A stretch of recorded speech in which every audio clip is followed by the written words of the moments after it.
Салем, Казахстан!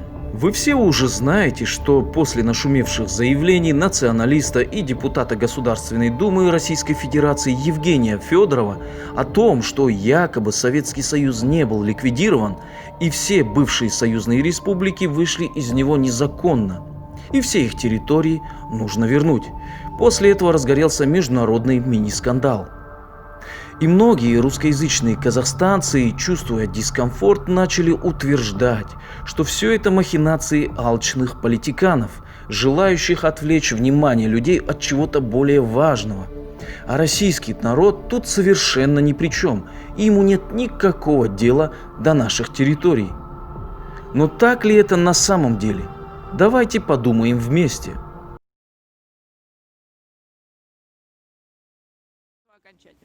И сегодня ваши судьи, в вашем суде более 600 исков подано по всей стране за расследование событий и с требованием народа установить факт незаконности действий и законов, которые предпринял Горбачев в 1991 году как противоречащий Конституции СССР.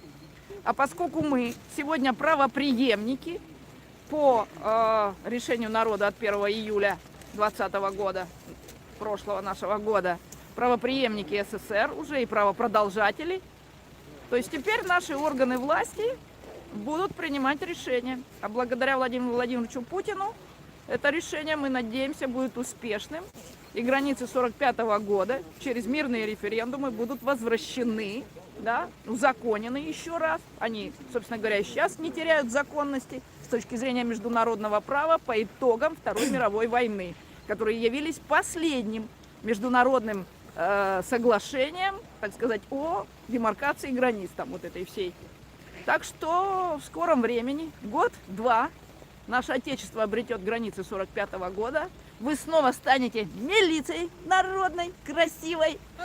Снова будем вас всем народом любить и защищать.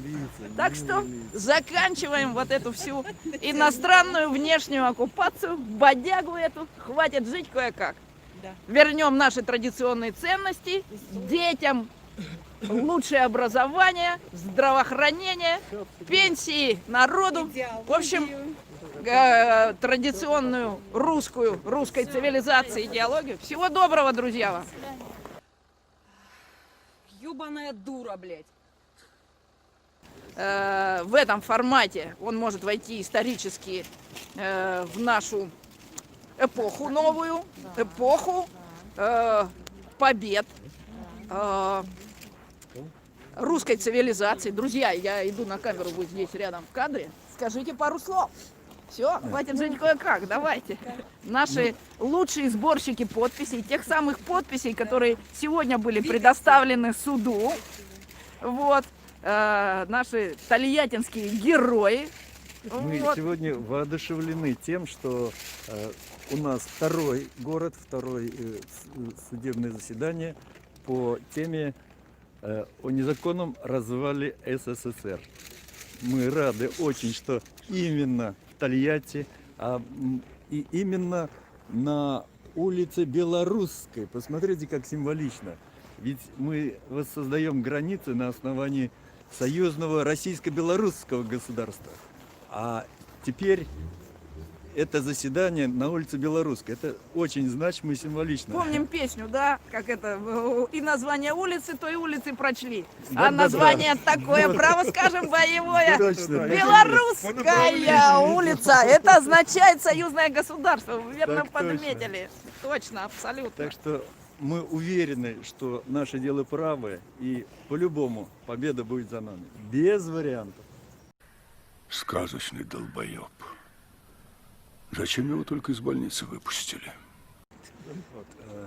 Хочется сказанному, уже много сказанного, правильных, хороших слов добавить, что поздравить с очередным наступлением всех нас и весь наш российский народ, весь народ Советского Союза.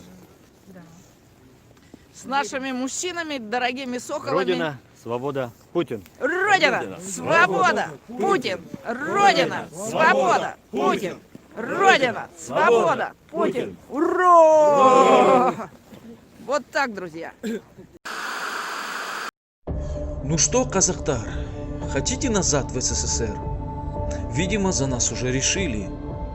И когда уже эти ватноголовые имперцы поймут, что былого не вернешь, и не в территориях счастья, украв которые, не заживут они беззаботно и счастливо. В своем огороде разберитесь, наведите порядок и стройте там свой коммунизм. А лично от себя добавлю, на чужой огород не разевай роток.